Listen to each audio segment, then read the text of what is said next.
শুভ নববর্ষ বন্ধুরা। আজকে আমি কি রান্না করেছি সেটাই তোমাদের সঙ্গে শেয়ার করতে চলেছি। তো চলো, এই যে সাদা ভাত, রোজ যেই সাদা ভাত খাই, আজকে সাদা প্লেন ভাত। তার সঙ্গে আছে মাছের মাথা দিয়ে মুগ ডাল। এই যে মুগ ডাল করেছি, সোনা মুগ ডাল মাছের মাথা দিয়ে।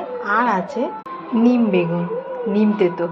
বছরের প্রথম দিন একটু তেতো আর একটু টক তো খাওয়া সবারই আর কি দরকার। তো এই যে নিম তেতো ডাল যেহেতু করেছি, তার সঙ্গে তো ভাজা দরকার। এই যে পটল ভাজা, এই যে বেগুন ভাজা একটু পুড়ে গেছে, তার সঙ্গে রয়েছে আলু ভাজা।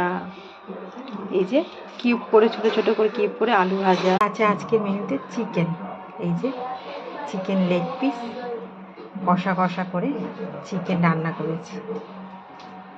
আর ঘরে পাতা টক দই, আর তার সঙ্গে আছে রসগোল্লা।